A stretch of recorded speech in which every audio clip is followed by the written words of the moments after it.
Good morning, everyone.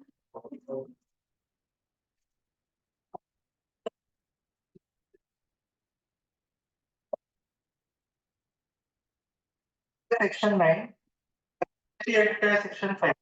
ठीक है, तो सेक्शन 9 बोलता है कि subject to provisions of subsection 2 prevail करेगा।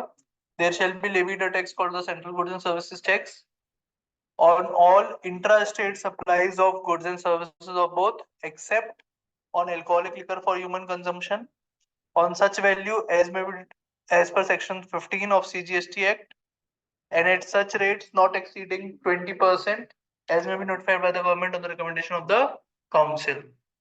सब सेक्शन 2 बोलता है कि पेट्रोलियम प्रोडक्ट्स पे जिस दिन हम बताएंगे नोटिफाई करेंगे on the recommendation of council उस दिन से जीएसटी लगेगा।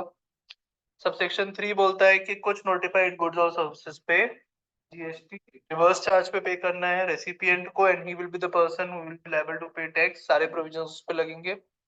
सब सेक्शन 4 बोलता है कुछ नोटिफाइड लोगों को कुछ नोटिफाइड चीजों पे रिवर्स चार्ज पे टैक्स लगेगा। यहाँ नोटिफाइड लोग भी हैं और नोटिफाइड चीजें भी हैं। 9 सब सेक्शन 3 में सिर्फ नोटिफाइड चीजें थी गुड्स एंड सर्विसेज। यहाँ 9 सब सेक्शन 4 में notified class of persons and notified goods and services दोनों है। 9 सब सेक्शन 5 में बोलता है ऐसी चीजें जिन पे टैक्स ना सप्लायर पे करेगा ना रेसिपिएंट बट कौन पे करेगा? E commerce operator. E commerce operator will be liable to pay tax. लेकिन सिर्फ सर्विसेज की बात करता है। नोटिफाइड सर्विसेज सब। ठीक है, अब उसके बाद बोला है कि आपका रिप्रेजेंटेटिव होना चाहिए। रिप्रेजेंटेटिव नहीं है तो अपॉइंट करो आप रिप्रेजेंटेटिव। ठीक है, फिर अपन नोटिफिकेशन आया था जिसमें रिवर्स चार्ज की बात हो रही थी। वो नोटिफिकेशन नंबर था 13/2017 सेंट्रल टैक्स रेट डेटेड 28 जून 2017।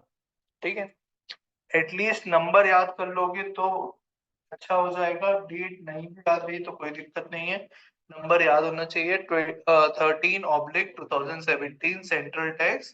ठीक है, अभी कुछ डेफिनेशंस में पहले दिखा देता हूँ फिर अपन चलते हैं वापस वहीं पे जहाँ छोड़ो तो कल। Central tax means the CGST. Central tax जहाँ पे भी आएगा उसका मतलब क्या है? सीजीएसटी। इंटीग्रेटेड टैक्स का मतलब है आईजीएसटी। स्टेट टैक्स का मतलब है एसजीएसटी। ठीक है, तो लीगल लैंग्वेज में कोई भी मीनिंग बट ऑब्वियस नहीं होता, उसको अलग से बताना पड़ता है, तो इसलिए नया लिख दिया। गुड्स की डेफिनेशन हम पढ़ चुके हैं, वही डेफिनेशन यहाँ पे दी हुई है। इलेक्ट्रॉनिक कॉमर्स, ई कॉमर्स जो हम बोल रहे हैं क्या होता है? Means the supply of goods और services both including digital products over digital और इलेक्ट्रॉनिक नेटवर्क्स। कोई भी गुड्स या सर्विसेज अगर आप इलेक्ट्रॉनिकली दे रहे हो या डिजिटल प्रोडक्ट्स कुछ दे रहे हो तो वो सब क्या है? Electronic commerce. जैसे आपने कोई कोर्स खरीदा ऑनलाइन तो that is also e commerce. आपने कोई शर्ट मंगवाई online that is also e commerce. आपने मोबाइल का रिचार्ज कराया online that is also e commerce. है ना? जो भी गुड्स या सर्विसेज ऑनलाइन इलेक्ट्रॉनिक माध्यम से दिए जा रहे हैं वो सब क्या है? E commerce. ठीक है, तो इसकी definition is not at all relevant. E commerce operator की डेफिनेशन इंपॉर्टेंट है क्योंकि इसका जिक्र हर जगह आएगा। तो means any person who owns operates or manages a digital or electronic facility or platform for electronic commerce। एक ऐसा पर्सन जो खुद ओन करता है, ऑपरेट करता है या मैनेज करता है एक डिजिटल या इलेक्ट्रॉनिक फैसिलिटी या प्लेटफॉर्म इलेक्ट्रॉनिक कॉमर्स के लिए, उसको बोलते हैं इलेक्ट्रॉनिक कॉमर्स ऑपरेटर। ठीक है, ऑपरेटर से ऑपरेट करता तो समझ में आ गया। तो दो चीज और याद रखनी है, ओन और मैनेज। ठीक है, तो इस तरह से डेफिनेशन याद हो जाएगी। ठीक है, फिर एग्जाम सप्लाई पे आएंगे अपन। अभी एग्रीगेट टर्नओवर आएंगे। बिजनेस पढ़ चुके थे, कंसिडरेशन पढ़ चुके थे, पर्सन पढ़ चुके थे, रेसिपिएंट भी पढ़ लिया था हमने। रजिस्टर्ड पर्सन मतलब जो रजिस्टर्ड है एक्ट में। रिवर्स चार्ज मतलब लायबिलिटी उस पे आ गई रेसिपिएंट पे। सर्विसेज की डेफिनेशन में पढ़ ली थी। सप्लायर मतलब जो गुड्स सर्विसेज दे रहा है। फ्लेक्सिबल सप्लाई, मैक्सिमम सप्लाई के साथ पढ़ेंगे। फ्लेक्सिबल पर्सन इंपॉर्टेंट है। means a person who is registered or liable to be registered under GST। ये sections हैं जो आगे पढ़ेंगे, ठीक है। तो यहाँ पे जो जो डेफिनेशन इंपॉर्टेंट है तो वही डेफिनेशन आप नोट्स में लिख लेना, ताकि आपको रिवाइज करने में बहुत इजी रहे, बार बार ये सारी डेफिनेशन पढ़ने की जरूरत ना पड़े, ठीक है।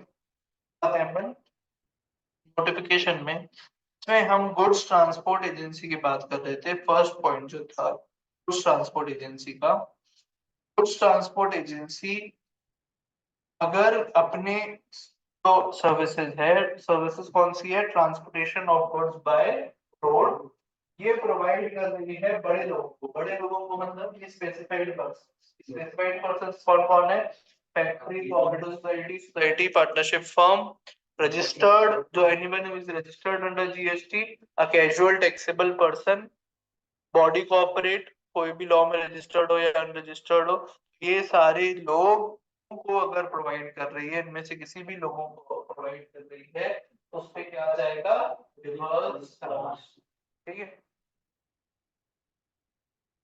However, the mechanism shall not apply to services provided by GTA by way of transport of goods in a goods carried by road to government department। इन तीनों को कॉमनली क्या बोल सकते हो, गवर्नमेंट डिपार्टमेंट। गवर्नमेंट को अगर आप प्रोवाइड कर रहे हो तो गवर्नमेंट तो वैसे ही अपनी जिम्मेदारी से छुटकारा पाना चाहती है। आगे हम देखेंगे कि सारी चीजें हमने रेसिपिएंट पे थोप दी हैं, तो उन्हीं को टैक्स भरना है। तो गवर्नमेंट को अगर प्रोवाइड करना है तो भैया हम रिवर्स चार्ज देंगे, तो फिर आप ही को भरना पड़ेगा टैक्स, इसलिए यहाँ पे गवर्नमेंट डिपार्टमेंट छोड़ दो, ठीक है। उसके आगे क्या लिखा है, विच हैज टेकन रजिस्ट्रेशन, मतलब सारे गवर्नमेंट डिपार्टमेंट नहीं छोड़े हैं, सिर्फ वही गवर्नमेंट डिपार्टमेंट जिनने जीएसटी रजिस्ट्रेशन, मतलब हमने यहाँ पे लिखा कि जीएसटी रजिस्ट्रेशन अगर है, आपका रजिस्टर्ड हो आप जीएसटी में, तो वहाँ पे आरसीआई लग जाएगा। आपको जीएसटी में रजिस्टर्ड होना है और उद्देश्य सिर्फ ये है कि आप जीएसटी डिडक्ट करके टीडीएस काट के हमारे पास जमा करते हैं। जैसे इनकम टैक्स में टीडीएस करता है, इनकम टैक्स में जो टीडीएस करता है तो उसके लिए 10 नंबर लेना होता है, TAN, tax deduction and collection account number. सिर्फ पैन होता है, पैन का फुल फॉर्म क्या है, permanent account number, permanent account number. वैसे टैन होता है, TAN, tax deduction and collection account. जिसको भी टीडीएस डिडक्ट करना है वो टैन लिखता है, टीडीएस डिडक्ट करके जमा कर देता है सरकार को। अब जीएसटी में ऐसी सुविधा नहीं थी, तो जीएसटी में ने बोला कि आपको जीएसटी में रजिस्टर्ड हो जाना है टैक्स डिडक्टर। तो ऐसे लोग रजिस्टर्ड हुए हैं सिर्फ एक उद्देश्य से, टैक्स को काट के जमा कर दें सरकार के पास, टैक्स का पोर्शन काट के सरकार के पास जमा कर दें। तो लोगों के हम आरसी नहीं लगाएंगे। तो ऐसे गवर्नमेंट डिपार्टमेंट जिनने रजिस्ट्रेशन दिया हुआ है for the purpose of deducting tax, section 11 के तहत डिडक्ट करना होता है टैक्स, एंड वो कोई भी आउटवर्ड टैक्सेबल सप्लाई नहीं कर रहे हैं, तो उन लोगों पे आरसीएम की लायबिलिटी नहीं आती। रिपीट कर रहा हूं, ऐसे लोग जिन्हें रजिस्ट्रेशन लेके रखा हुआ है for the purpose of deducting tax, ऐसा रजिस्ट्रेशन सिर्फ गवर्नमेंट डिपार्टमेंट लेती है, तो उन लोगों के लिए जो है उन पे कोई सिंपल प्रोविजन अप्लाई नहीं, ठीक है। उनने सिर्फ इस पर्पस से किया हुआ है रजिस्ट्रेशन, और कोई भी टैक्सेबल सप्लाई नहीं करते हैं, ठीक है। अब दिक्कत क्या है, तो ट्रांसपोर्टर्स थे वो ट्रक खरीदते हैं, उस पर जीएसटी लगता है। जो ट्रांसपोर्टर्स हैं वो रिपेयर मेंटेनेंस कराते हैं ट्रक का, टायर खरीदते हैं महंगे महंगे, रिपेयर मेंटेनेंस होता है ट्रक का। बहुत सारे उनके इंफ्रास्ट्रक्चर कॉस्ट भी आती है, ऑफिस बनाने रखना पड़ता है, गोडाउन लेके रखना पड़ता है, उसका भी लगता है। तो जीटीए के पास बहुत सारा इनपुट भी हो सकता है। इनपुट मतलब जो चीजें वो अवेल कर रहा है प्रोड्यूसर सर्विसेज, उस पे जो जीएसटी लगता है उसको बोलते हैं इनपुट टैक्स। तो जीटीए के पास क्या हो सकता है, इनपुट टैक्स। इनपुट टैक्स का हमने जो रेलेवेंस था वो शुरू में समझा था कि हम एक आउटपुट टैक्स रहता है, एक इनपुट टैक्स रहता है, दोनों को माइनस करके जो नेट आता है वो गवर्नमेंट को पे कर देते हैं। अब ट्रांसपोर्टर के केस में ज्यादातर कॉस्ट क्योंकि होती है पेट्रोलियम प्रोडक्ट्स की जो जीएसटी के दायरे से बाहर है, और इसके अलावा भी ये सारी कॉस्ट भी होती है। ट्रक खरीदा तो उसको बहुत बड़ा जीएसटी लग के आ गया, 50 लाख का ट्रक है अगर, तो उस पे 9 लाख रुपए जीएसटी लगता है, 18%। समझ रहे हो? तो कोई मुश्किल नहीं है, 9%। रिटर्न टैक्स जीएसटी लगता है, तो ये सारा जीएसटी उसके पास इकट्ठा हो गया। अब वो सरकार से बोल रहे हैं आपने मेरी सर्विसेज आरसीएम में डाल दी है, तो मेरे ऊपर तो आउटपुट लायबिलिटी जीरो है, ट्रांसपोर्टर के ऊपर आउटपुट लायबिलिटी क्या हो गई, जीरो। तो मैं अपना इनपुट यूज नहीं कर सकता, मैं इनपुट ले ही नहीं सकता क्योंकि मेरी आउटपुट लायबिलिटी क्या है, जीरो। सरकार रिफंड तो देती नहीं है। तो इस केस में उन्होंने एक ऑप्शन दिया ट्रांसपोर्टर को कि भाई साल शुरू होने से पहले तो हमको बता दो कि तुम फॉरवर्ड चार्ज में जाना चाहते हो कि रिवर्स चार्ज में। तुम्हारे पास ऑप्शन है, अगर तुम्हें लगता है कि तुम्हारे पास बहुत इनपुट है या आने वाला है तो फॉरवर्ड चार्ज में चले जाओ, और अगर तुम्हें लगता है नहीं नहीं ये सब मुंह है तो तुम इसमें चले जाओ रिवर्स चार्ज।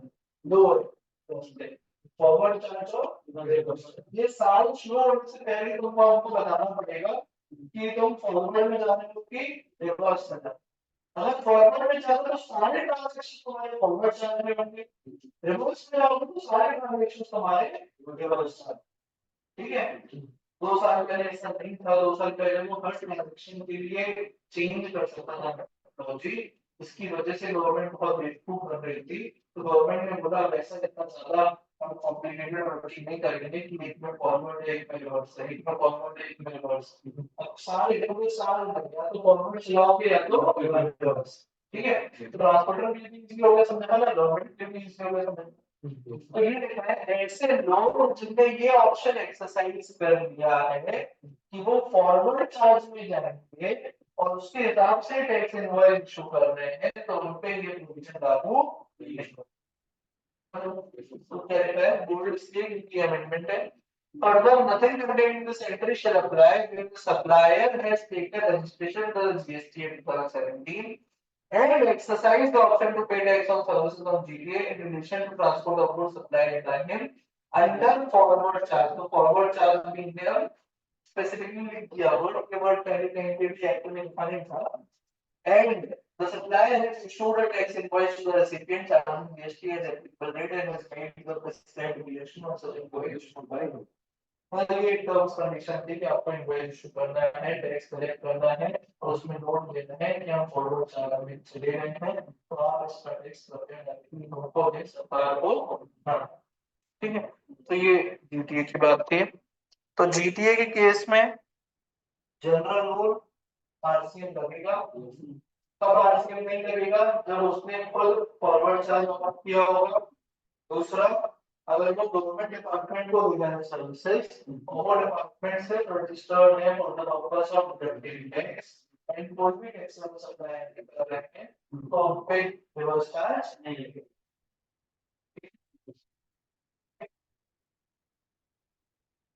तो इस केस में जीएसटी कौन पे करेगा, इस केस में इसमें तो अभी हम देखेंगे तो ऐसे केसेस जनरली एग्जाम कैटेगरी में आते हैं। जब एग्जेम्पशंस पढ़ेंगे ना तो इन सब चीज पे एग्जेम्पशन होती है, लगा इस पे जीएसटी नहीं लेंगे और अगर फिर भी लग गया तो फिर जीटीए को देना पड़ेगा। मतलब वैसे तो गवर्नमेंट ने ध्यान रखा है कि जीटीए की सारी सर्विसेज आपसे में आ जाए या एग्जाम हो जाए, ऐसी कोई भी सर्विस बीच में नहीं मिलेगी। ठीक है नेक्स्ट।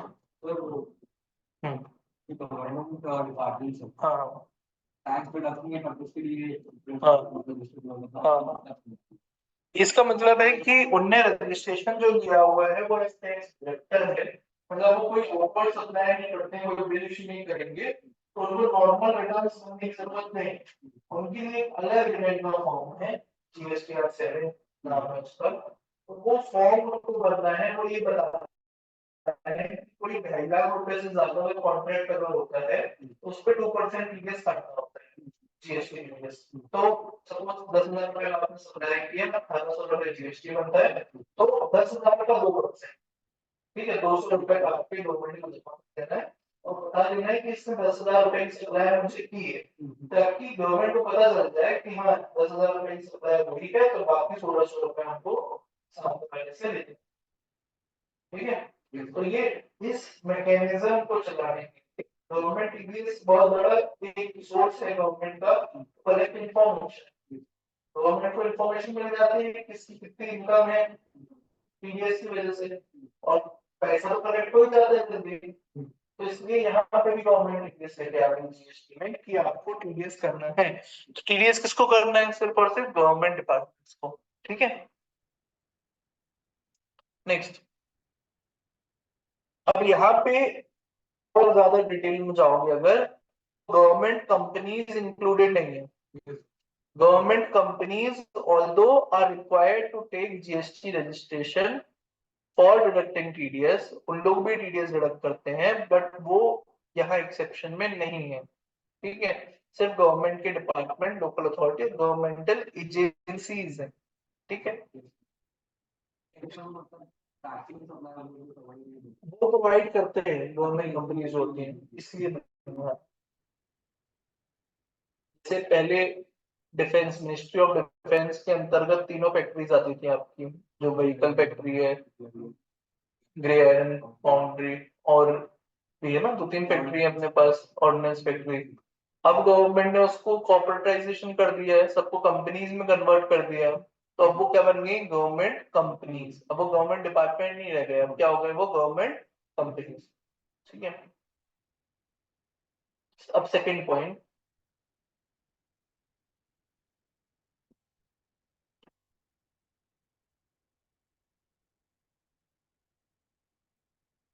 देखो यहाँ लिखा भी हुआ है 5th फुटनोट में, ये वाली सारी सर्विसेज एग्जेम्प्ट भी कर दी गई हैं। These services have been simultaneously exempted under GST. ठीक है, ताकि कोई भी लायबिलिटी ना आए। जो आपका क्वेश्चन था ना, कौन भरेगा टैक्स, तो ये क्या कर दिए हैं? एग्जेम्प्ट, टैक्स ही नहीं लगेगा इस पे, तो भरने की बात ही नहीं होती। ठीक है, जीएसटी में बहुत सारे दरवाजे हैं। समझो कि हम एक उसमें जा रहे हैं, एक बहुत डार्क रूम में जा रहे हैं। ठीक है, उसमें घुस तो गए हम, निकलना है बाहर, तो बहुत सारे रास्ते हैं निकलने के। ठीक है, पहला रास्ता था सेक्शन 7, उससे निकल गए तो जीएसटी के दायरे से बाहर हो गए, टैक्स नहीं भरना पड़ेगा। फिर दूसरा रास्ता था गुड्स और सर्विसेज की डेफिनेशन, उससे निकल गए तो निकल जाएंगे। तीसरा रास्ता है section 9, section 9 charging section, alcoholic liquor जैसे, उससे निकल गई तीसरे रास्ते से, उससे निकल गए तो भी टैक्स नहीं लगेगा।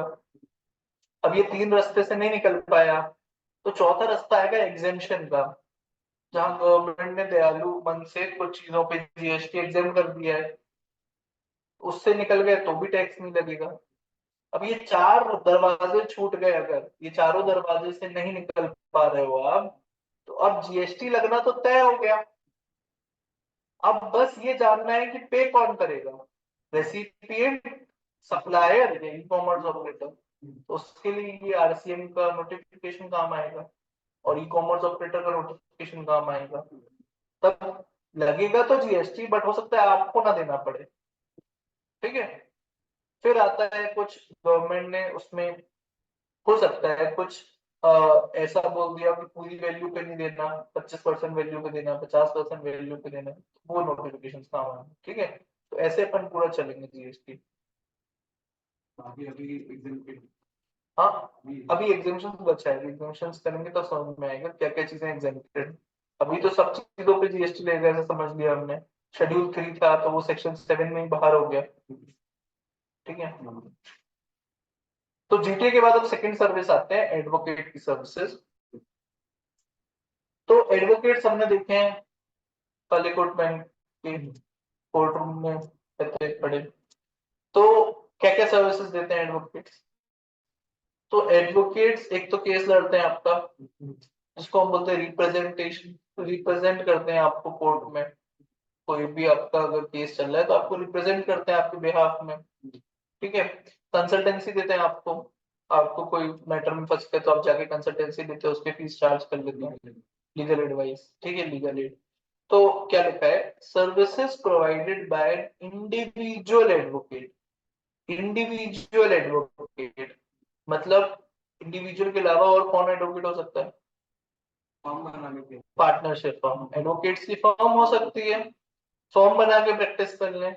तो यहाँ पे सिर्फ कौन का वर्ड है, individual advocate including a senior advocate, ये अलग से लिख दिया है क्लेरिफाई करने के लिए। तो एडवोकेट्स में क्या होता है कि कोर्ट कुछ एडवोकेट्स को based on their experience and based on their knowledge एक ओहदा प्रोवाइड कर देती है, बेसिकली टैग दे देती है कि you are now a senior advocate. अपने आप नहीं बन जाते हो आप एक्सपीरियंस, तो कोर्ट आपको कुछ उनका प्रोसीजर है वो फॉलो करके आप एक सीनियर एडवोकेट बनते हो, वरिष्ठ अधिवक्ता। ठीक है, तो इसमें एडवोकेट में वो लोग भी शामिल है, ये क्लेरिफाई किया है बेसिकली कि एडवोकेट लिखा है मतलब सारे जूनियर सीनियर, बट स्टिल उन्होंने एक क्लेरिफिकेशन दे दिया इंक्लूडिंग अ सीनियर एडवोकेट और अ फर्म ऑफ एडवोकेट्स, उनको भी जोड़ दिया जो फर्म में काम कर रहे हैं, by way of legal services directly और इनडायरेक्टली। ठीक है, लीगल सर्विस का मतलब क्या है, any service provided in relation to advice consultancy और assistance in any branch of law in any manner includes representational services before any court, criminal or third। ठीक है, तो डेफिनेशन रटने की जरूरत नहीं है ये वाली, सिर्फ ये याद रख लो कि जो भी सर्विसेज एडवोकेट प्रोवाइड कर रहा है या फर्म ऑफ एडवोकेट्स प्रोवाइड कर रही है, उन सब पे क्या है, रिवर्स चार्ज। ठीक है, मैं क्वेश्चन पूछ रहा हूँ, आपको आंसर देना है। एक एडवोकेट का घर है, उसने घर किराए पे दिया हुआ है बिजनेस करने के लिए, आरसीएम आएगा कि नहीं आएगा? क्यों? इनोवेशन टू स्पोर्ट तो मतलब हाँ तो प्रोफेशन रिलेटेड नहीं है। प्रोफेशन से रिलेटेड नहीं है, बस इसलिए हो सकता है दोनों काम करता हूँ, रेंट का काम भी करता है, एडवोकेसी भी करता है। लीगल सर्विस टाइप नहीं है, एडवोकेट बोला है तो एडवोकेट है ना वो, लीगल लीगल सर्विस में नहीं आएगा। क्या लिखा है, bye way of legal service. तो सिर्फ कौन से सर्विसेज पे आरसीएम है, लीगल सर्विस, समझ रहे हो, सिर्फ और सिर्फ लीगल सर्विसेज पे आरसीएम है। ठीक है, तो an individual advocate including a senior advocate और फर्म ऑफ एडवोकेट्स, ये सर्विस प्रोवाइडर होना चाहिए। सर्विस रेसिपिएंट कौन होना चाहिए, ये ध्यान से देख लो, any business entity located in the taxable territory, कोई भी बिजनेस एंटिटी हो, इंडिविजुअल हो, पार्टनरशिप फर्म हो, सोसाइटी, फैक्ट्री, कंपनी, कुछ भी हो, any business entity. Business entity लिखा है तो कौन लोग कवर्ड नहीं हुए, इंडिविजुअल जो बिजनेस नहीं करते। सपोज मैं एक स्टूडेंट हूँ, मुझे एडवोकेट चाहिए, ये आईसीआई पे केस करना है कि भाई एग्जाम पोस्टपोन करो, तो मैं जो सर्विसेज अवेल कर रहा हूँ एडवोकेट की, उस पे आरसीएम नहीं लगेगा, because I am not a business entity. समझ रहे हो, मेरी जमीन सरकार ने हड़प ली है, मुझे केस करना है कि मुझे और मुआवजा दो, तो I am not a business entity, मैं जो सर्विस दे रहा हूँ एडवोकेट की उस पे आरसीएम नहीं लगेगी। अब ये सवाल उठेगा क्या फॉरवर्ड चार्ज लगेगा, तो ऐसी चीजों को भी एग्जेम्प्ट किया गया है, इस पे फॉरवर्ड चार्ज नहीं देते हैं। ठीक है, क्लियर है, एनी बिजनेस एंटिटी, ये इंपॉर्टेंट है। Similarly third point, services supplied by an arbitral tribunal to a business entity। What is an arbitral tribunal? समझौता करवाने के लिए जो पैसा होते हैं, कहीं पे आर्बिट्रेशन वर्ड आया क्या, अभी अभी जीएसटी में आर्बिट्रल ट्रिब्यूनल और कहीं आया क्या, याद करो, आर्बिट्रेशन एक बार आया आर्बिट्रल ट्रिब्यूनल कहाँ आया था, तब इसे लिंक करोगे ना तब ट्रिब्यूनल वर्ड कहीं आया हो।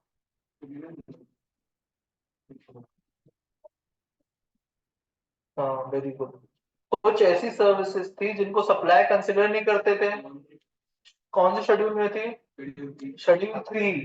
शेड्यूल 3 में एक है services provided by any court और tribunal established under any law for the time being in force. याद आया, शेड्यूल 3 ट्रिब्यूनल तो आया था। हाँ तो ट्रिब्यूनल वहां था तो ट्रिब्यूनल की सर्विसेज तो सप्लाई ही नहीं मानी जाती, तो यहाँ आरसीएम में क्यों डाल दी? देखो, कोई चीज अगर पहले दरवाजे से बाहर निकल गई तो उस पर तो जीएसटी लगेगा नहीं। पहला दरवाजा क्या था? Section supply. तो ट्रिब्यूनल्स तो सारे पहले रास्ते से निकल गए, तो यहाँ क्यों आ रहा है? आर्बिट्रेशन ना तो ट्राइब्यूनल है और ना ही कोर्ट है, तो फिर वो नॉन सप्लाई में नहीं आएगी, सप्लाई तो ट्रिब्यूनल और कोर्ट एस्टैब्लिश करना लॉ ऑफ डायरेक्ट वो कौन से ट्रिब्यूनल्स की बात कर रहा था? Income tax applied tribunal, disaster to central excise service tax audit tribunal, green tribunal, national सुना है NCAT national company law appeal tribunal, set होता है NCAT security appeal tribunal, SEBI का पॉलिटिकल आते तो सेट जाते हैं लोग। तो ये जो ट्रिब्यूनल्स हैं जो लॉ के तहत बनाए गए हैं वो ट्रिब्यूनल्स की बात हो गई। आर्बिट्रल ट्रिब्यूनल क्या होता है? सपोज हम दोनों ने कोई कॉन्ट्रैक्ट किया, उसमें कोई झगड़ा हो गया हमारा, तो गवर्नमेंट ने एक एक्ट बनाया आर्बिट्रेशन कंसल्टेशन मीडिएशन है, तो उसके तहत हमने 3 लोगों को अपॉइंट कर दिया कि भाई तुम हमारा पूरा तुमको फीस देंगे, तुम फैसला करो और तुम जो फैसला करोगे वो हमारे लिए मान्य होगा। ऐसा क्यों करते हैं लोग? तो फिर तारीख पे तारीख तारीख पे तारीख तारीख पे तारीख में बच्चा बहुत होगा, हो सकता है जब फैसला आए तो मेरी किसी उस पे तीसरा जो पीढ़ी है वो है ना, तो मुझे पहले ही ना मिले, तो इसलिए लोग इनको अपॉइंट करते हैं आर्बिट्रेटर्स को, जो केस को जल्दी swiftly with in 2-3 months decide करके खत्म कर देते हैं। फिर अगर आपको फिर भी अगर कोई ऐसा डिस्प्यूट बचता है जो टैक्स का नहीं है, लॉ का है, या प्रोसेस जो हमने फॉलो की वो गलत है, तब आप कोर्ट जा सकते हो, नहीं तो टैक्स को तो हमने जजमेंट दे केस के हिसाब से आर्बिट्रेटर अपॉइंट हो जाते हैं। आर्बिट्रेटर कोई वकील भी हो सकता है, कोई सीनियर भी हो सकता है, कोई सीनियर जज भी हो सकता है, रिटायर्ड जज भी हो सकता है, ठीक है, तो वो एक्ट के तहत दिया होगा, ठीक है। तो ये सीएस के लिए भी एक अलग लाइन है प्रैक्टिस की कि आप आर्बिट्रेटर बन सकते हो। तो उससे क्या होगा कि यहाँ फीस बहुत अच्छी रहती है, आपको सिर्फ क्या करना है, लोगों को सुनना है और एडवाइस देनी है, लेकिन ऐसी एडवाइस देनी है जो सबको मान्य हो, ठीक है, मतलब बेस्ड ऑन सम बेसिस। ऐसा नहीं है कि जमीन का बंटवारा होना है कि राम मंदिर बनना है कि नहीं, तो बोलो नहीं स्कूल बना दो। ऐसा नहीं करना है ना। तो आर्बिट्रल ट्रिब्यूनल जो सर्विसेज देता है, तो आर्बिट्रल ट्रिब्यूनल उसमें कवर्ड नहीं है, ठीक है, वहां पे मैंने बताया था ये चीज कि यहाँ पे आर्बिट्रल ट्रिब्यूनल कवर्ड नहीं है, तो इसलिए बताया, ठीक है। तो आर्बिट्रल ट्रिब्यूनल अगर कोई सर्विसेज देता है बिजनेस एंटिटी को, तो उस पर टैक्स इसको देना है बिजनेस एंटिटी को, ठीक है। Okay. Services provided by way of sponsorship to any body, corporate or partnership firm. Sponsorship क्या होता है? तो आपने देखा होगा वो सचिन के बैट में कुछ लिखा रहता है, क्या लिखा रहता था? सचिन के बैट में कुछ बहुत सारी चीजें लिखा है, हाँ हाँ। तो सीएट कंपनी का बैट है ऐसा नहीं है, वो बैट में लोगो बस लगाया है सीएट का, ऐसे ही सचिन के बैट में एमआरएफ का लोगो लगा रहता था, ठीक है। तो लोगों की जर्सी में भी बहुत सारे लोगो लगे रहते थे, इंडिया की जर्सी में कभी सहारा का लोगो लगा रहता था, ठीक है, बायजूस है ना, तो जिसका लोगो लगा रहता था वो जर्सी का। तो क्या होता है कि ये लोग स्पॉन्सर करते हैं, पैसे भर देते हैं कि भाई आप लोगो लगाओ हम आपको 1 करोड़ देंगे, ठीक है। ऐसे ही कोई छोटा मोटा इवेंट होता है उसके भी स्पॉन्सर्स होते हैं, उनके स्पॉन्सर्स वगैरह, कॉलेज में आपको कोई इवेंट कराना है तो स्पॉन्सर ढूंढने पड़ते हैं, पैसे इकट्ठे करो, ठीक है।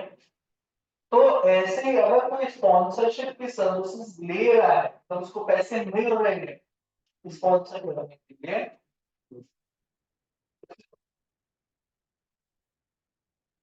स्पॉन्सरशिप में सर्विस प्रोवाइडर कौन है और सर्विस रेसिपिएंट कौन है, ये थोड़ा सा पता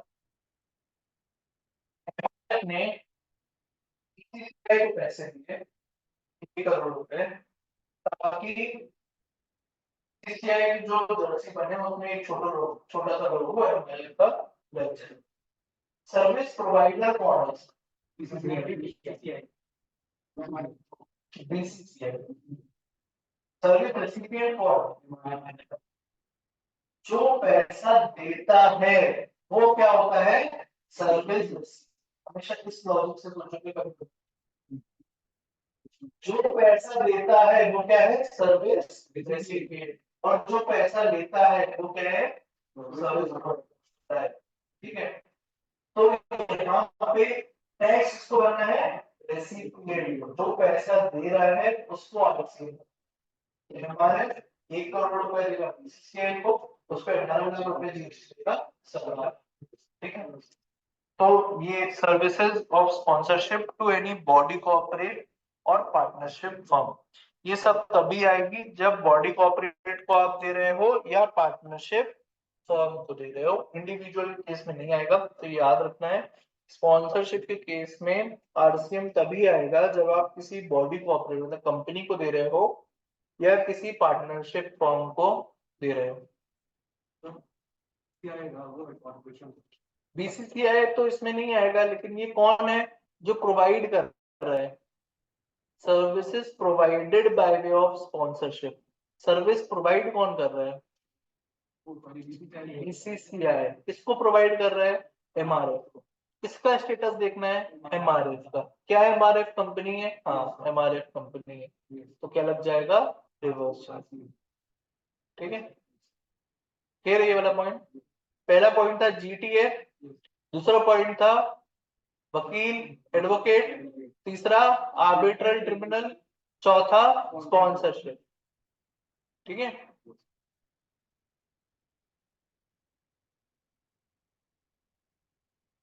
ठीक है। नेक्स्ट, अब आ गया सरकार, गवर्नमेंट। सर्विसेज सप्लाइड बाय, मतलब सर्विस प्रोवाइडर कौन है? Government. Service provided by, service supplied by the central government, state government, union territory local authority to a business entity. यहाँ पे भी किसको दे रहे हैं सर्विसेज? बिजनेस एंटिटी को। एक्सक्लूडिंग, देखो पहले तो एक्सक्लूडिंग में डाल दिया और फिर बाद में हम देखेंगे बाद में कवर भी कर दिया। पहले उनको लगा इस पे आरसीएम नहीं लेना चाहिए तो एक्सक्लूडिंग में डाल दिया, फिर उनको लगा नहीं नहीं ये तो बहुत बड़ी भूल हो गई, इसको भी आरसीएम में लेना चाहिए, तो बाद में एक और एंट्री डाल के इसको जोड़ दिया। ठीक है, excluding renting of immovable property. Immovable property मतलब क्या? लैंड और बिल्डिंग। उसको अगर सरकार रेंट पे देगी तो उस पे आरसीएम नहीं लगेगा एज पर दिस क्लॉज। ठीक है, आगे पढ़ेंगे। और एक्सेप्ट 3 सर्विसेज और दी हैं। पहला, services by department of post. Department of post मतलब क्या? Post office. पोस्ट ऑफिस किस तरह की सर्विसेज हमको देता है? पोस्ट ऑफिस बेसिकली, जो आप मेन सर्विसेज की बात कर रहा हूं अभी, जो आप चिट्ठी अगर कहीं पहुंचानी हो, पोस्ट कार्ड, लेटर्स, ठीक है, ये पहुंचाने हो तो इसकी सर्विसेज देता है। तो इसके में भी सर्विसेज में 2-3 तरह की सर्विसेज आ जाती हैं। सबसे पहले तो एक नॉर्मल डाक जाता है जो हो सकता है 1-2 हफ्ते में पहुंचे। फिर एक स्पीड पोस्ट होता है, जो स्पीड पोस्ट अगर आप कर रहे हो तो वो 2-3 दिन में पहुंच जाता है। फिर ऐसे ही एक्सप्रेस पार्सल होता है, वो भी जल्दी पहुंच जाता है। ठीक है, तो गवर्नमेंट की मंशा समझो, गवर्नमेंट को पोस्ट पे टैक्स लगाना चाहिए कि नहीं? जो पोस्टल सर्विस है, तो चिट्ठी या आप कोरियर या आप कोई भी सामान उधर या कोई खत इधर से उधर आपको पहुंचाना है तो उस पे टैक्स बेसिकली लगना चाहिए कि नहीं लगना चाहिए? तो उन सर्विसेज पे टैक्स लेना चाहिए गवर्नमेंट को। फर्स्ट आप पे सेकंड सोचिए, पहले हम ये सोच रहे हैं इस पर टैक्स लगना चाहिए। तो अब सर्विसेज को 2 पार्ट में गवर्नमेंट ने डिवाइड किया।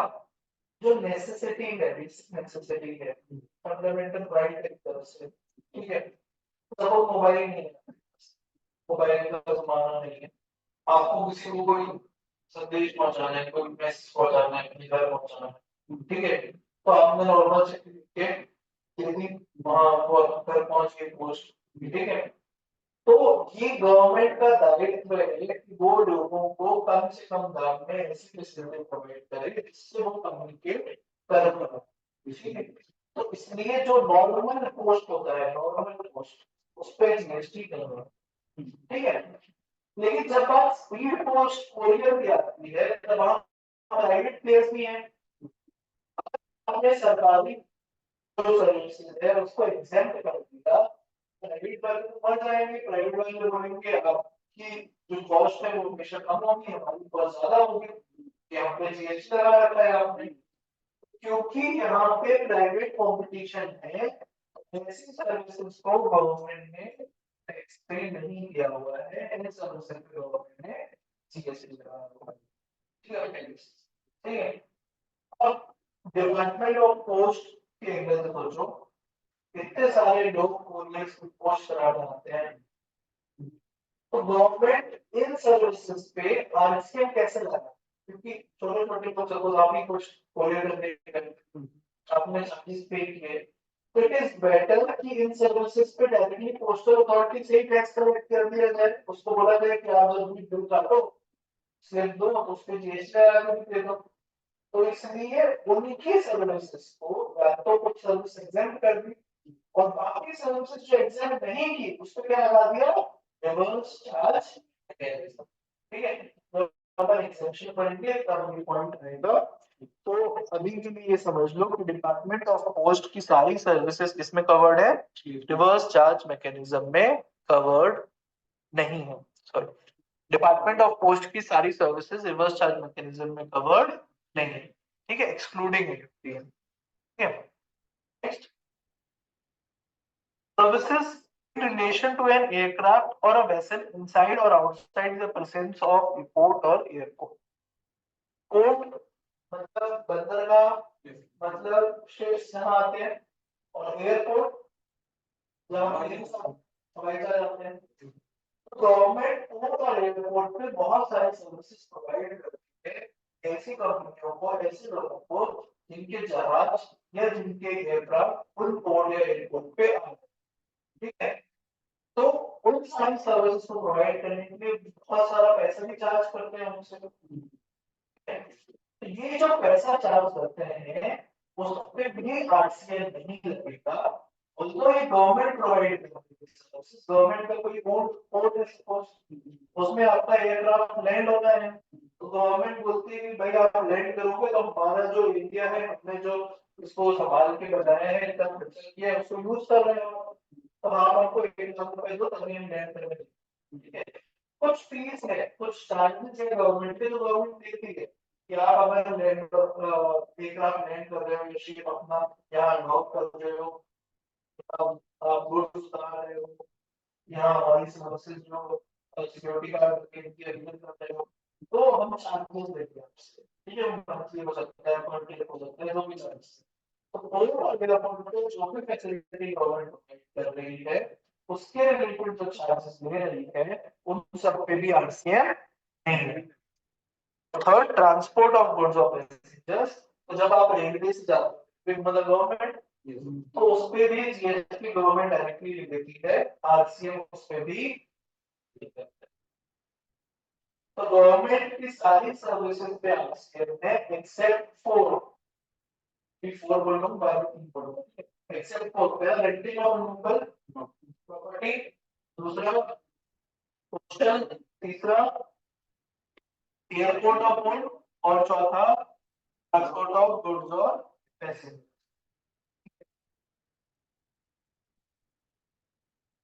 ये 5A आपको, अब 5A बोलोगे तो गुस्सा आएगा क्यों एक और लाइन ऐड कर दी, उसी को वहां डिलीट कर देते हैं।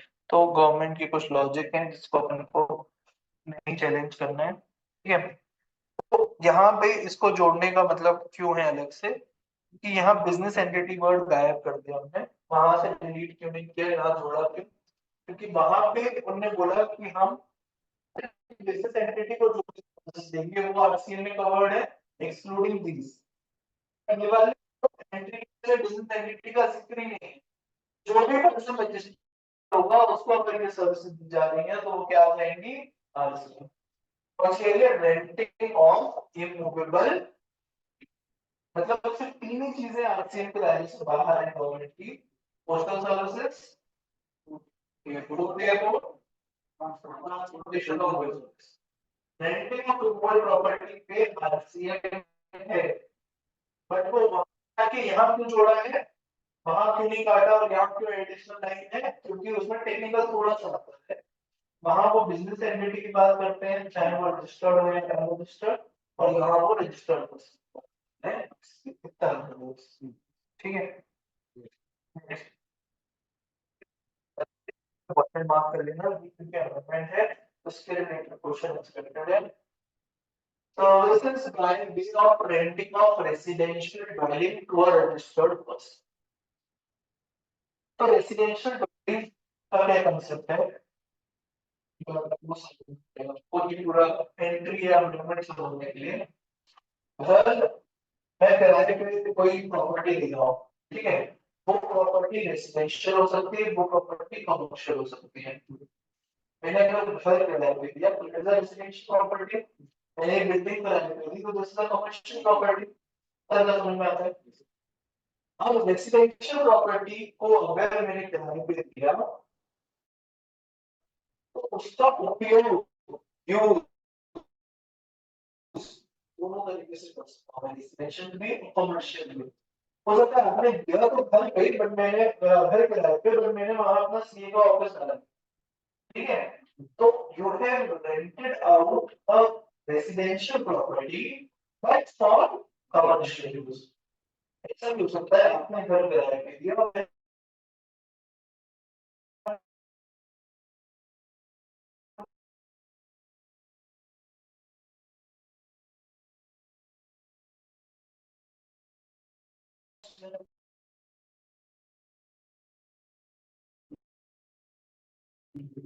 रहने के लिए, मैं स्टूडेंट हूँ, I am not registered under GST, ऐसी सर्विसेज तो गवर्नमेंट ने बोला एग्जेम्प्ट है।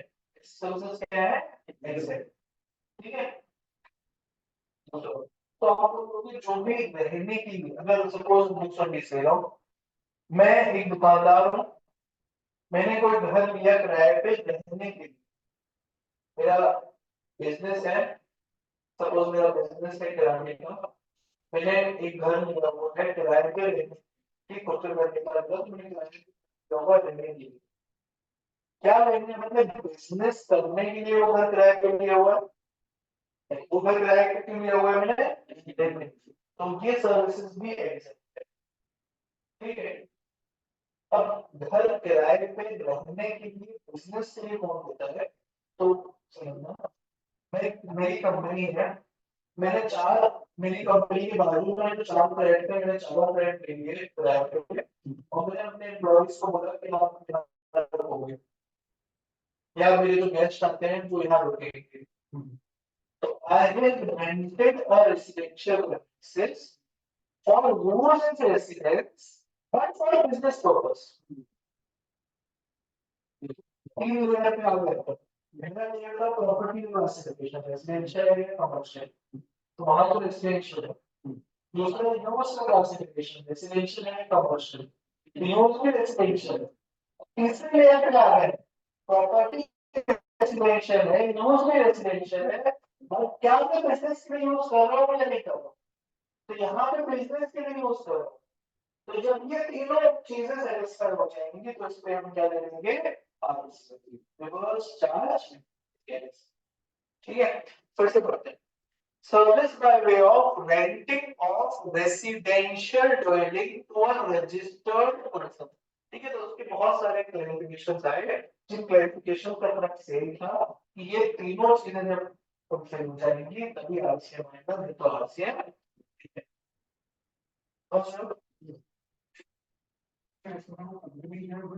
वो चीज के बारे में आरसीएम ड्वेलिंग मतलब अपार्टमेंट, रेसिडेंशियल ड्वेलिंग मतलब अपार्टमेंट या कोई प्लेस, प्लेस ऑफ लिविंग, मतलब बिल्डिंग। ठीक है। हाँ ठीक है। Next, services supplied by a director of a company और body corporate to the said company और बॉडी कॉर्पोरेट। डायरेक्टर दो तरह के होते हैं, ठीक है। अभी तो पहले पहले वाला जो था उसको लिख लो एक बार, रेसिडेंशियल ड्वेलिंग वाला एक चार्ट बना लो जिससे थोड़ा इजी हो जाएगा।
रेंटिंग ऑफ इमूवेबल प्रॉपर्टी, अगर आप कमर्शियल प्रॉपर्टी देख रहे हो तो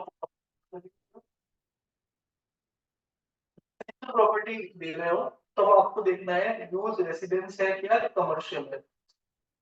ठीक है, यूज रेसिडेंस है या कमर्शियल है।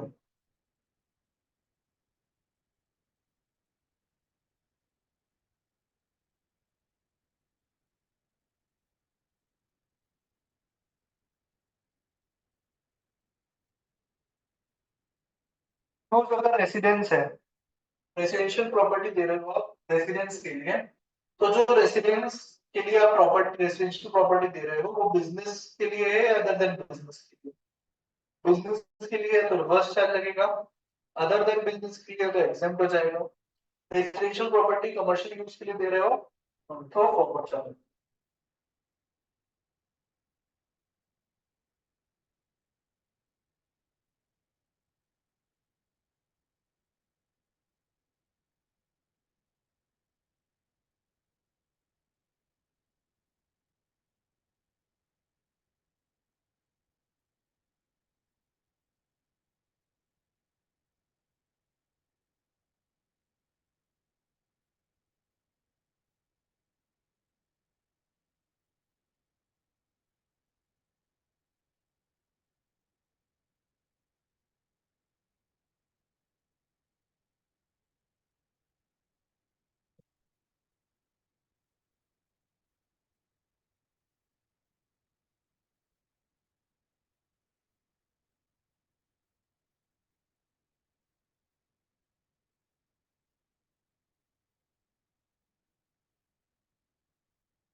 ठीक है, ये नोट करके रखना, ये जब मैं एग्जामिनेशन पढ़ाऊंगा तो फिर से ये बनवाऊंगा, ठीक है।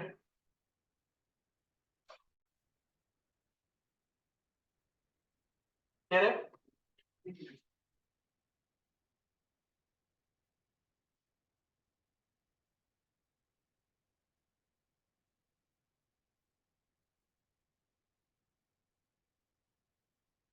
रिवर्स चार्ज में डालने का क्या मकसद होगा इसका? क्यों फॉरवर्ड चार्ज में लेना गवर्नमेंट को इजी नहीं लगा इसको, बता सकता है? इस सर्विस को रिवर्स चार्ज में क्यों डाला गया? हम्म,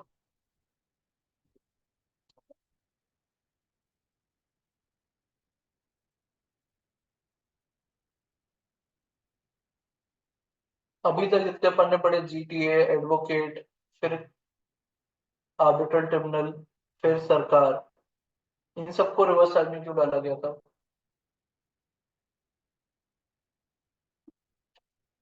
जीटीए के केस में क्या दिक्कत थी? बहुत सारे थे सप्लायर्स, सप्लायर्स को ज्यादा इजी था रजिस्टर्ड पर्सन को करना, बड़े बड़े लोगों को पकड़ना। एडवोकेट्स बात बात पे लिटिगेशन कर देंगे, बहुत सारे भी हैं। आर्बिट्रल ट्रिब्यूनल, वो तो रिटायर्ड जज है, उससे कहाँ टैक्स ले पाएंगे? कोई भी पर्सन कुछ शॉर्ट टेन्योर के लिए कोई भी पोजीशन होल्ड कर रहा है ना, तो उससे इजी है कंपनी से लेना। फिर और क्या, सरकार सरकार को तो क्यों रिवर्स चार्ज में डाला? सरकार अपने ऊपर कोई बोझ नहीं चाहती है तो उसने रिवर्स चार्ज में डाल दिया। इन केसेस में जहां रेसिडेंशियल प्रॉपर्टी रेसिडेंस के लिए दी हुई है, तो ये लोग भी तो बहुत सारे हैं नंबर में, छोटे छोटे लोग हैं जिनको कंप्लायंस नहीं कर पाएंगे ये लोग। इनको जीएसटी रजिस्ट्रेशन सिर्फ इसलिए दे दिया, मेरे पास कोई घर है, एक कमरा खाली पड़ा हुआ है, मैंने किसी कंपनी को किराए पे दे दिया। अब आप मुझे बोलो कि तुम जीएसटी का रजिस्ट्रेशन लो, तुम जाके रिटर्न्स भरो, टैक्स भरो, तो मैं कहाँ से करूंगा, टैक्स इनवॉइस बनाऊंगा? तो इसलिए उन लोगों को भी इससे बाहर रखा गया है और रिवर्स चार्ज पे लगाया गया है। ठीक है, नेक्स्ट। हाँ, कौन सा? ये वाला ना, renting of movable property. Renting of movable property commercial property अगर है तो क्या आएगा, फॉरवर्ड चार्ज, मतलब जो किराए पे दे रहा है उसको भरना पड़ेगा। मतलब जैसे ये इंडियन ऑयल वालों की है, तो उनको टैक्स भरना है किसको, सरकार को डायरेक्टली। ठीक है, मतलब हमसे कलेक्ट करके सरकार को देना है। रेसिडेंशियल प्रॉपर्टी अगर है तो फॉर यूज एज रेसिडेंस है, रेसिडेंशियल प्रॉपर्टी अगर किराए पे दी है तो यूज कैसे हो रही है वो इम्पोर्टेंट है। रेसिडेंस के लिए, कमर्शियल के लिए? कमर्शियल के लिए हो गई तो that is again a commercial property. सिर्फ आपने सब्सटेंस ओवर फॉर्म देख रहे हैं हम ना, सब्सटेंस तो कमर्शियल एक्टिविटी कर रहे हो आप। घर में भी दुकान चला रहे हो तो दुकान ही है ना वो, तो फिर उस पे भी क्या लगेगा, फॉरवर्ड चार्ज। लेकिन घर पे अगर रह रहे हो तो रह रहे हो तो हम देखेंगे भैया तुम रजिस्टर्ड हो या रजिस्टर्ड नहीं हो। बिजनेस के लिए अगर तुमने रजिस्टर्ड हो और बिजनेस के लिए वो प्रॉपर्टी ली हुई है फॉर यूज एज रेसिडेंस, तो उस पे हम क्या लगा देंगे, रिवर्स चार्ज। ये बेसिकली उन सब कंपनीज के लिए आया जो गेस्ट हाउस वगैरह लेके या एम्प्लॉयज के लिए क्वार्टर्स लेके किराए पे लेके दे देती है, तो उनपे गवर्नमेंट को जीएसटी नहीं मिल पा रहा था क्योंकि एग्जेम्प्ट कर दिया था। आपको पता चला होगा अगर कि अप्रैल का जो जीएसटी कलेक्शन है वो हाईएस्ट है, ever highest. 2 lakh crore monthly revenue को क्रॉस कर लिया है उसने। नॉर्मली 1.5 लाख करोड़ से 1,80,000 करोड़ के बीच में रहता था। इस बार पहली बार ऐसा हुआ है, जो मार्च का सेल हुआ उसका सबने टैक्स अप्रैल में भरा और उसके नंबर्स आए 1 मई को, तो वो 2 लाख करोड़ को क्रॉस कर गए। मतलब मंथली जीएसटी रेवेन्यू जो गवर्नमेंट का है वो कितना हो गया अब इस महीने, 2 लाख करोड़, सबका मिला के सारे स्टेट्स का और सेंट्रल गवर्नमेंट का। ठीक है, तो गवर्नमेंट ने क्या इस पे टैक्स लेना था, तो इसलिए इसको रिवर्स चार्ज में डाल दिया ताकि इन सर्विसेज पे भी गवर्नमेंट को टैक्स मिल सके। Next point, services supplied by a director of a company body corporate to the said company और बॉडी कॉर्पोरेट। डायरेक्टर कितने प्रकार के होते हैं, डायरेक्टर सबको पता है।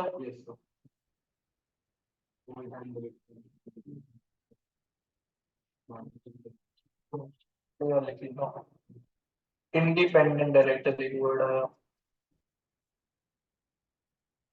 और full time full time director, WPD लिख दिया। ठीक है, part time director, managing director.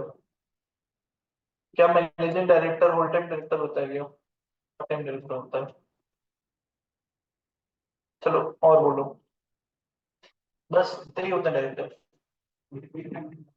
Independent director, तो फर्स्ट में क्या लिखा है, additional director, additional director, additional director.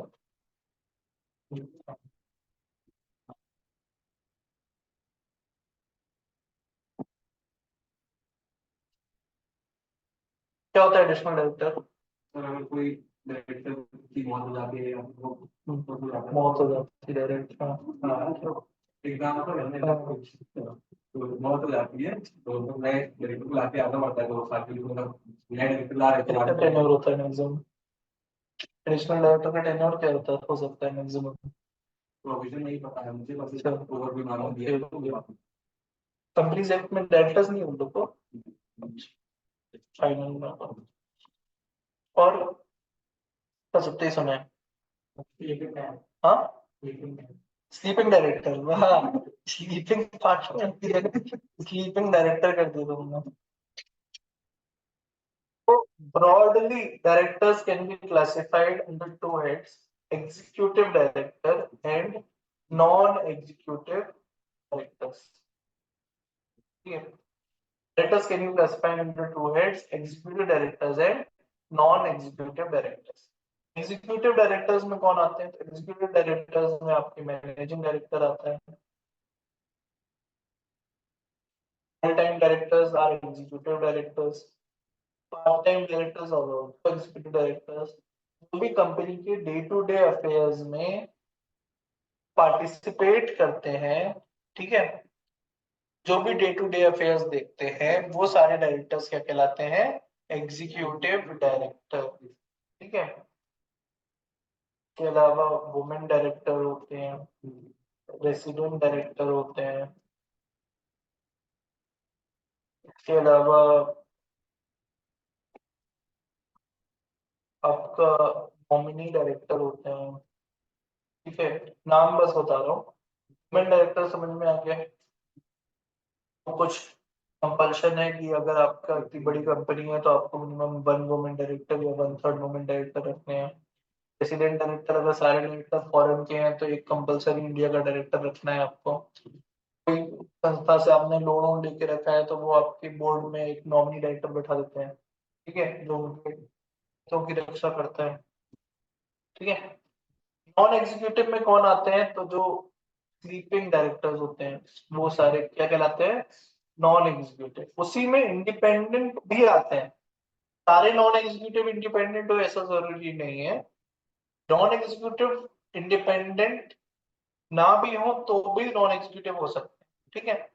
Suppose Reliance industry है, रिलायंस इंडस्ट्री में एग्जीक्यूटिव डायरेक्टर है सपोज मुकेश अंबानी, उनका बेटा रिलायंस इंडस्ट्री का डायरेक्टर है, बट उसके ऑपरेशन में कोई भी हाथ नहीं बटाता, ना मीटिंग्स में बस आता है, बाकी डे टू डे ऑपरेशन नहीं देखता, तो वो क्या हो गया, non executive director. He is not an independent director but he is a non executive director, ठीक है। तो नॉन एग्जीक्यूटिव डायरेक्टर में इंडिपेंडेंट डायरेक्टर भी आते हैं, ठीक है? ये सब बताने का उद्देश्य क्या था कि आपको बाइफर्केशन पता चल जाए कि दो तरह के डायरेक्टर हैं, एग्जीक्यूटिव और नॉन एग्जीक्यूटिव। एग्जीक्यूटिव डायरेक्टर को कंपनी का एम्प्लॉई माना जाता है, मतलब एग्जीक्यूटिव डायरेक्टर को जो भी पैसा मिलता है वो कहाँ टैक्सेबल होता है, इनकम टैक्स में, इनकम फ्रॉम सैलरी। कहाँ टैक्सेबल होता है, इनकम फ्रॉम सैलरी। सब लिंक करके बता रहा हूँ ताकि याद रहे, ठीक है। एग्जीक्यूटिव डायरेक्टर को जो भी पैसा मिलता है सैलरी के नाम पे, बोनस के नाम पे, सिटिंग फीस के नाम पे। सिटिंग फीस क्या होती है, मीटिंग अटेंड करने की फीस, बैठने की फीस नहीं, मीटिंग में आने की, मीटिंग अटेंड करने की फीस को क्या बोलते हैं, सिटिंग फीस। तो वो सारी भी पैसे, जो भी पैसा आपने एग्जीक्यूटिव डायरेक्टर को दिया, वो क्या ट्रीट होता है कि आपने कंपनी के कर्मचारी को दिया है, और वो सारा पैसा इनकम टैक्स में कहाँ टैक्सेबल होता है, income from salaries. Employee word और कहाँ आया था जीएसटी में, एम्प्लॉय कहीं आया था क्या जीएसटी में,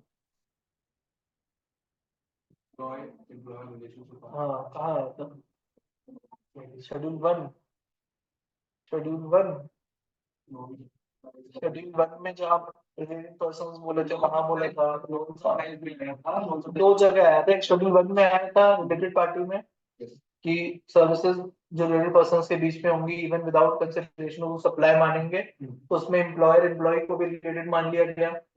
और दूसरा आया था शेड्यूल 3 में, सबसे इंपॉर्टेंट है, शेड्यूल 3 में बोलता है services by employee to his employer in relation to his employment, तो उसको हम सप्लाई नहीं मानेंगे।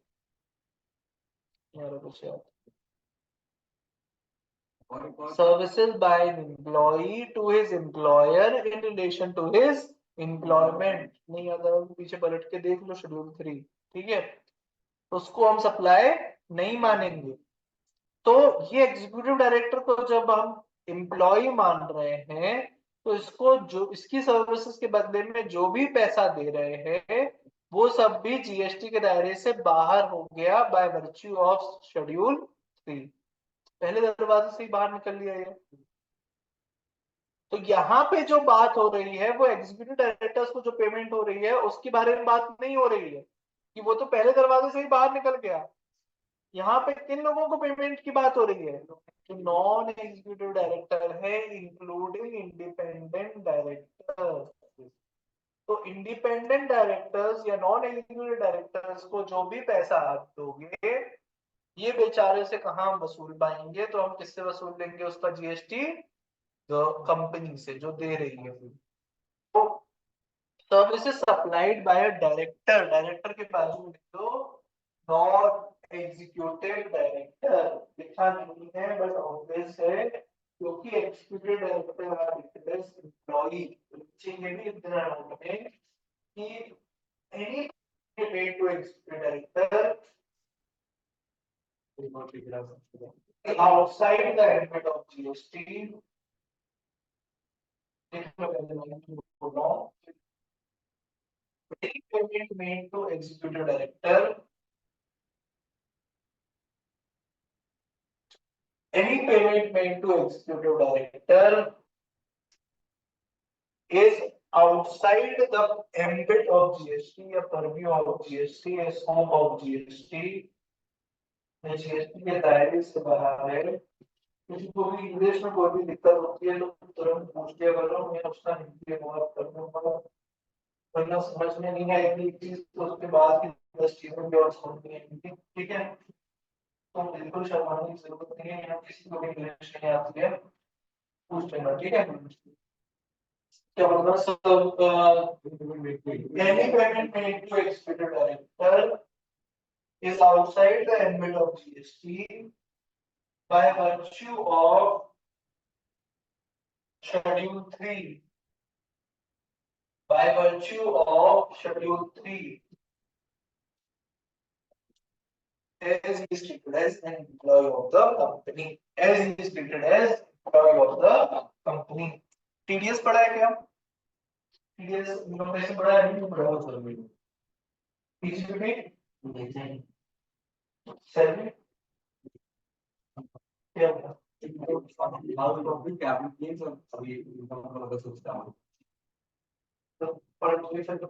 क्या होगा? उसमें बस ये है सैलरी में जो टैक्सेबल होता है उससे एक्सक्लूड टैक्सेबल होता है और उसके बाद सैलरी में टैक्सेबल होता है डिस्ट्रीब्यूट में टैक्सेबल होता है। ठीक है, हाँ ठीक है। तो अब नॉन एग्जीक्यूटिव की बात आ गई, तो जो भी नॉन एग्जीक्यूटिव डायरेक्टर को पेमेंट होगा तो services supplied by a director, director के बाजू में लिख लो non executive director oblique independent director. Non executive का मतलब इंडिपेंडेंट है ऐसा नहीं बोल रहा हूँ, मैं बस बोल रहा हूँ कि दोनों पॉइंट लिखे रहेंगे तो आपको एग्जाम में क्योंकि इंडिपेंडेंट वर्ड आएगा इसलिए आपको क्लियर हो जाएगा कि इंडिपेंडेंट यहाँ पर है। यहाँ पे जो डायरेक्टर की बात हो रही है वो नॉन एग्जीक्यूटिव डायरेक्टर या इंडिपेंडेंट डायरेक्टर की बात हो रही है। वो जो सर्विसेज देते हैं किस तरह की सर्विस देते हैं तो सिर्फ सैलरी फीस होती है उनको। एग्जीक्यूटिव डायरेक्टर्स को तो आप सब सैलरी बोनस कमीशन दे सकते हो, नॉन एग्जीक्यूटिव को सैलरी बोनस कमीशन नहीं दे सकते, कमीशन दे सकते हो वो एज पर कंपनी एक्ट। तो जो भी सर्विसेज एक डायरेक्टर दे रहा है तो उसके बदले में जो पैसा मिल रहा है नॉन एग्जीक्यूटिव उसको वो सब यहाँ पे रिवर्स चार्ज में टैक्सेबल है। ठीक है, नेक्स्ट दो तीन और बचे हैं, इसको जल्दी जल्दी कर लेता हूँ क्योंकि इसमें ज्यादा इंपॉर्टेंट वाले नहीं है। Services supplied by an insurance agent, insurance agent क्या सर्विसेज देता होगा कंपनी को? इंश्योरेंस बेचता है तो कमीशन मिलता है, ये कमीशन भी क्या लगता है रिवर्स चार्ज। बहुत सारे इंश्योरेंस एजेंट्स काफी तादाद में कहां से वसूलेगी? GST government. तो गवर्नमेंट क्या इंश्योरेंस कंपनी तो दी चुकी है, उनसे बोलती है कि जो भी तुम इंश्योरेंस कमीशन दोगे उस पे क्या लगेगा? GST. Service supplied by an insurance agent to any person carrying on insurance business, मतलब इंश्योरेंस कंपनी। इंश्योरेंस एजेंट जो है पैसा कौन दे रहा है? पैसा कौन दे रहा है? कंपनी। कंपनी क्या हुई? मुझे पैसे को पैसा कौन दे रहा है? कभी रेसिपिएंट सप्लायर में कंफ्यूजन आ रहा है तो ये पूछो मैं आपसे पैसा कौन दे रहा है? जो दे रहा है वो क्या है? डेफिनेशन में नहीं लिखा है गवर्नमेंट स्पेलिंग कंसल्टेशन इंश्योरेंस कराने में इसलिए जो बोल देगा दो सर्विसेज है A B C. LIC of India है, एलआईसी ऑफ इंडिया का एक एजेंट है और एक कस्टमर जिसका इंश्योरेंस हो रहा है। तो दो सर्विसेज हो रही है, एक एलआईसी ऑफ इंडिया सर्विस दे रही है कस्टमर को इंश्योरेंस करके इसका, जिसका प्रीमियम कस्टमर दे रहा है एलआईसी को। तो इस ट्रांजैक्शन में रेसिपिएंट है कस्टमर और सर्विस प्रोवाइडर है एलआईसी कंपनी। इस पे आरसीएम नहीं, ये अभी इस ट्रांजैक्शन की बात नहीं। अब ये दोनों पे एलआईसी और एजेंट, एजेंट ने एलआईसी का बीमा बेचा है इस कंपनी को जिसके बदले में एलआईसी इसको कुछ कमीशन दे रही है। ये जो सर्विसेज है कमीशन देने की इस पे आरसीएम, ये सर्विस पे सर्विस प्रोवाइडर कौन है? एजेंट। और सर्विस रेसिपिएंट कौन है? इस ट्रांजैक्शन पे क्या लग रहा है? समझ में आया? सिमिलरली रिकवरी एजेंट, जो लोग बैंक से पैसा ले लेते हैं चुकाते नहीं है तो बैंक फिर गुंडे जिनको हम रिकवरी एजेंट बोल रहे हैं वो अपॉइंट करती है, तो उनको जो पैसा मिलता है वो भी क्या है? Reverse charge. क्योंकि गवर्नमेंट को पता है गुंडे लोगों से हम टैक्स ले नहीं सकते तो बैंक से तो ले सकते हैं, तो बैंक से टैक्स ले लेंगे, ठीक है। Next, supply of services by a music composer, photographer, artist or the like by way of transfer or permitting the use or enjoyment of copyright covered under section this relating to original dramatic musical or artistic work to a music company, producer or the like। तो producer होता है जो film बनाता है, music composer होता है music company जो music बनाती है। तो ये फिल्म बनाने के लिए बहुत सारे लोगों की सर्विसेज लेना पड़ता है इनको। मैं फिल्म बना रहा हूँ अगर, तो मुझे फिल्म में 2-4 गाने डालने हैं, तो वो गाने किसी और को कोई राइट है, जिसने गाना लिरिक्स होगा, जिसने गाना गाया होगा, जिसने गाना और वो किया होगा, ठीक है, तो उसकी संपत्ति है वो। तो मैं उससे राइट लेता हूँ कि भाई तुम्हारा गाना मैं अपने फिल्म में डाल रहा हूँ, उसके लिए तुम 1 करोड़ रुपए ले लो। तो वो 1 करोड़ रुपए में मुझे गाना बेच दूंगा, सिर्फ मुझे व्यूज करने का राइट दे देना है। Temporary transfer or enjoyment of intellectual property right, schedule 2, ठीक है। तो वो सर्विसेज अगर प्रोड्यूसर जो दे रहे हैं गाने की, ऐसे की, ऐसी या किसी और चीज की दे रहा है, फिल्म बनाने की, म्यूजिक कंपोज करने में, तो ये सारी सर्विसेज भी रिवर्स चार्ज में टैक्सेबल होती, क्योंकि प्रोड्यूसर को प्रॉब्लम आना तो मुश्किल नहीं है, बहुत कम प्रोड्यूसर है, लेकिन एक प्रोड्यूसर 100 लोगों की सर्विस दे रहा होगा, उन सब लोगों को इंडिविजुअली पकड़ा बहुत मुश्किल है। तो इसलिए ये सर्विसेज भी किसमें रखनी है, आर्ट्स में। क्लियर है। सिमिलरली बुक के केस में ऑथर होता है, services, supply of services by an author by way of transfer or permitting the use or enjoyment of copyright related to original literary works to a publisher। एक publisher जैसे टेक्समैन है, वो अपनी book publish करता है, या आप लोग से कोई दूसरा पेपर करते होंगे ना, जैसे ये है, तो धनपत राय पब्लिकेशंस, इसमें संदीप गर्ग को पैसे दिए होंगे कि भाई तुम जो कंटेंट दोगे मैं एक बुक में छाप दूंगा, इससे जो कमाई होगी उसका कुछ रेशियो या रॉयल्टी मैं तुमको दूंगा, ठीक है। तो रिवर्स का किससे लगेगा, धनपत राय पब्लिकेशन, क्योंकि ये ऐसे 100 ऑथर से बुक छाप रहा होगा, तो इसको पकड़ना इजी है, संदीप गर्ग को पकड़ना मुश्किल है, क्योंकि ऐसे ऐसे 100 लिख रहे होंगे लोग, तो उन पे क्या लग गया है, रिवर्स चार्ज, ठीक है। इसी तरह से बाकी भी है, ऑथर के पास भी चॉइस दे दी कि आप फॉरवर्ड चार्ज में पे कर सकते हो, ये कंडीशन फुलफिल कर रहे हो तो। Supply of services by the members of overseeing committee to RBI, RBI ने एक ओवरसीइंग कमिटी बनाई है, उसके मेंबर जो सर्विसेज दे रहे हैं उस पे रिवर्स चार्ज आरबीआई को भरना है, ये ओवरसीइंग कमिटी के मेंबर्स नहीं भरेंगे।